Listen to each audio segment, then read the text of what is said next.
अस्सलाम वालेकुम जी, मैं हूं फैसल अब्बास और मेरे साथ शौकत बसरा साहब मौजूद हैं।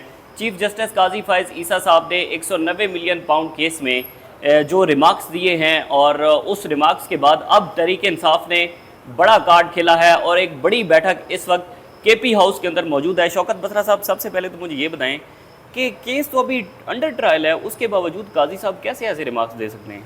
ज़ाहिर है, हम जो बार बार कह रहे हैं कि चीफ जस्टिस काजी फ़ाइज़ साहब जब से बने हैं, उनने हमें बजाय इसके कि वो इंसाफ देते, इंसाफ की सबसे बड़ी कुर्सी पे बैठे थे, उन्होंने हमारे तमाम केसेस में हमें टारगेट किया। हमें बल्कि इंसाफ देने की बजाय हमें दीवार के साथ लगाया। और उसके बाद जब हमने मुतालबा किया कि आप हमारे केसेस ना सुने, आप केसेस अलग हो जाए, इमरान खान साहब ने राइटिंग लिखा, हम लोगों ने बार बार कहा, उसके बावजूद उन्होंने क्या किया, उन्होंने ढूंढ ढूंढ के हमारे केसेस अपने पास ना सिर्फ लगाए बल्कि हमारे खिलाफ फैसले दिए। अच्छा। और जो केसेस हमारे खिलाफ थे, लोगों को मुखालिफ को रिलीफ दिया। तो हमारी तो समझ से बाहर है कि देखिए, जजेस हो होते हैं ना, उनके अगर कान में भी पड़ जाए ना कि साहिल का मुझ पर एतमाद नहीं है, अच्छा जज वो होता है जो कुर्सी से हट जाता है। और वो ज़बरदस्ती, आपको याद है कि जिस दिन ये स्टोलन मैंडेट वाला केस लगा हुआ था, मेरे वकील से नियाज़ुल्लाह नियाज़ी, वो पेश हुए, उनका बैठ जाओ वरना तुम्हारा लाइसेंस कैंसिल कर दूंगा, धमकियाँ देने पे आ गए।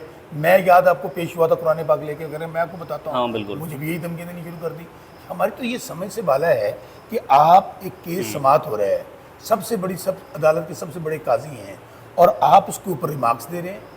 अब आप मुझे बताइए कि वो जज क्या समझेगा कि चीफ जस्टिस पाकिस्तान रिमार्क्स दे रहा है, तो आप तुम्हें सजा देनी मतलब पड़ेगी। ये तो उन्होंने वाजे कह दिया है कि लोग यहाँ पर 190 मिलियन पाउंड खा जाते हैं, उन्होंने ये लफ्ज इस्तेमाल किए। इसका मतलब है कि उस जज को उन्होंने कह दिया है कि भाई ये जज को उन्होंने ये मैसेज दिया है कि ये केस आपने सजा देनी है। अब देखिए, पहले हो रहा था कि ओपन नहीं हो रहा था, अब तो ओपन बात देख कर दी उन्होंने कि आप सजा दो, बाकी ऐसी जानी है। यानी ये सूरत हमारी तो समझ से बाहर है कि देखिए, जो जजेस होते हैं ना, ये हमारी अदालत है ना, आज हम अदालत में गए हैं, बिल्कुल हमारी दरखास्त नहीं ली। क्या दरखास्त थी? जज काजी साहब हमें आप पर इत्मीनान नहीं है। अच्छा। काजी साहब हमें आप पर इत्मीनान नहीं है। हमारी किसी ने एप्लीकेशन नहीं ली, ना हमारे को ईओआर देने के लिए तैयार है, वो डरे हुए हैं। डिप्टी रजिस्ट्रार ने हमें जवाब दे दिया। जब हम गए हैं इंस्टीट्यूशन वाली ब्रांच में, उन्होंने दायर नहीं किया, तो भाई कितने जाइए, अफगानिस्तान चले जाएं, उनकी सुप्रीम कोर्ट पास, इंडिया के सुप्रीम कोर्ट के पास चले जाएं।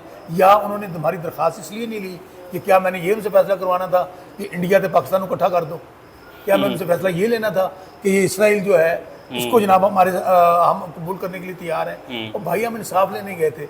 अगर 90% पाकिस्तान इमरान खान के साथ है, हमारे लिए सुप्रीम कोर्ट के दरवाजे बंद हो गए हैं आज। बिल्कुल हमें तो बताएं, हम कहाँ जाएं, किसके पास जाएं, क्या हम मांगते हैं उनसे? इंसाफ मांगते हैं। तो काजी साहब, तो हम बार बार ये कहते हैं, हमें काजी साहब पे इत्मीनान नहीं है, नहीं है और नहीं है। अब जब भी हमारा केस अब लगेगा, अब काजी साहब के पास हम दोबारा पेश होंगे और उन्हें कहेंगे कि आप हमारे केसेस से लगो। ये वैसे ट्रिब्यूनल का केस जो है अभी 19 अगस्त को समाअत के लिए मुकर्रर है। क्या एक्सपेक्टेशन है आपकी उस हवाले से, जो पंजाब के ट्रिब्यूनल्स हैं उनके हवाले से काजी फ़ाइज़ साहब हमारे खिलाफ फैसला देंगे? अच्छा, वही तो को नहीं है हमें। आप मुझे बताएं ना कि 4 MNAs हमारे जीते हुए थे, वो जो फॉर्म 47 वालों में नहीं हरा सके, वो बेचारे पहुंच गए, उनकी सीटें हमसे छीन ली हैं। और अब जजेस कौन हैं? जो अब एक और केस लग गया है फैसलाबाद की सीट का, बिल्कुल, और नईम अख्तर अफगान साहब और जस्टिस अमीनुद्दीन साहब, वो क्या लिख रहे हैं कि हुकूमत को और रियासत को कि आप इनका फैसला ना माने 8 जजेस का, बल्कि वो कह रहे हैं कि ये गैर आईनी और गैर कानूनी है। अब हम बताएं कि हमें उनसे फैसले क्या तवक्को है? तो भाई, आज हमें तो ये समझ से बाहर है कि 3 जजेस हैं, उन्होंने छुट्टियां नहीं ली, बाकी सब छुट्टियां लेके चले गए हैं और वो हमारे केसेस सुन रहे हैं। इसलिए भाई, बिल्कुल हमें उन पे यकीन नहीं है। आज अलीमा खान भी पेश हुई, हाँ बिल्कुल, उन्होंने कहा कि हमारे वकला को आप डराते हैं, धमकाते हैं, हमें डराएं, डायरेक्ट हमें कहें। तो भाई, अब तो यही है कि हम उनसे बार बार रिक्वेस्ट कर रहे हैं, इन फैसलों की क्या हैसियत होगी, क्या कानूनी हैसियत होगी, क्या आईनी हैसियत होगी कि जब साहिल आप पे मुतमिन नहीं है और आप फैसले दिए जा रहे हैं। आपने पहले तारीख के अंदर कभी ऐसा देखा है? ज़ाहिर है वो चीफ जस्टिस हैं, उनको लॉ का कानून बहुत अच्छे तरीके से जानते होंगे, वो पहले chief justice Balochistan high court भी शायद रह चुके हैं। तो उनके माइंड में नहीं होगा कि मैं कानून से बालातर बात कर रहा हूँ या कानून से हटकर बात कर रहा हूँ? वहाँ पर कोई तुक ही नहीं बनती वाइल्ड लाइफ के केस के अंदर ऐसे रिमार्क्स देना, फिर सहाफ़ियों को दोबारा वो करना कि जनाब आप कैमरा लेकर आ जाते हैं। काजी साहब ने टोटल अपना शो कर दिया है, माइंड ओपन कर दिया है तहरीक इंसाफ और इमरान खान के ख़िलाफ़। अब तो कोई उसमें कतई कोई इशू नहीं रहा। देखे ना, हमारा बल्ला छीनने वाला मामला हो, लेवल प्लेइंग फील्ड वाला मामला हो, ट्रिब्यूनल के जजेस का मामला हो, हमारे आरोज का मामला हो, 8 मई वाला धांधली का केस पड़ा हुआ है ना, क्यों नहीं आज तक लग रहा? अच्छा, उसमें ना हमारे केस लग रहे हैं, ना हमें इंसाफ मिल रहा है। हमारे खिलाफ जितने केसेस होते हैं फटाफट उनको फिट करते हैं, हमारे खिलाफ फैसला आ जाता है और काम फारिग हो जाते हैं। तो देखें, बात सिर्फ इतनी सी है कि चीफ जस्टिस काजी फैसल साहब का 2 महीने हैं। आप समझते हैं 2 महीने हैं? नहीं, उनकी तो वैसे जो हमें नजर आ रहा है हुकूमत तो करना चाह रही है, क्योंकि इस वक्त आइन कानून तो है नहीं है। ऐसे ही है। कोई अगर आइन कानून होता तो जजेस के फैसलों की इस तरह तौकीर की जाती। वो मैडम चीफ मिनिस्टर जो टिकटॉकर हारी हुई है, वो क्या कह रही है? कह रही है सुप्रीम कोर्ट के 8 जजेस के ज़मीर मुर्दा हैं, उनके ज़मीर सो चुके हैं, पार्लियामेंट के अंदर खड़े होकर तकारीर कर रहे हैं जजों के खिलाफ। तो मेरे भाई, इससे बनाना रिपब्लिक और बड़ी क्या होती है? और ये जुल्म, वैसे तो हज़रत अली का कौल है कि कुफर की हुकूमत तो रह सकती है, जुल्म और नाइंसाफ़ी की नहीं रह सकती। 2 महीने ने ना तो कोर्ट जो करना कर लें।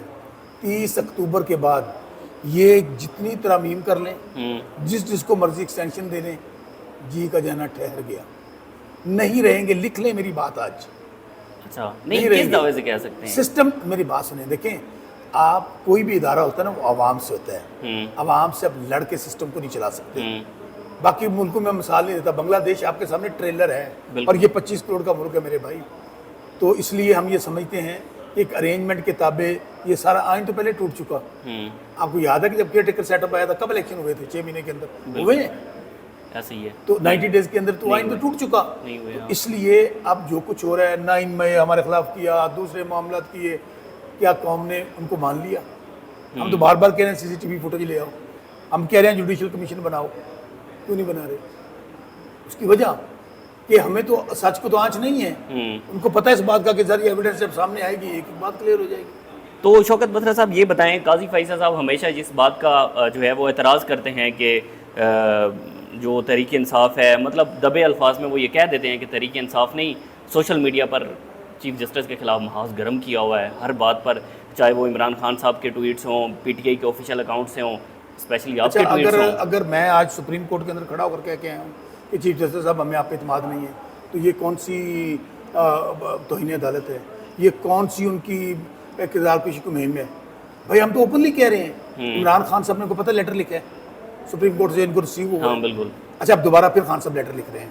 अच्छा, खान साहब दोबारा लेटर लिख रहे हैं कि इस लेटर का जरा यही लेटर यही लिख रहे हैं कि काजी फैसल साहब हमें आप पे इत्मीनान नहीं है, नहीं है, नहीं है। अच्छा, हमें आमिर फारूक साहब पर, काजी साहब पर बिल्कुल इत्मीनान नहीं है।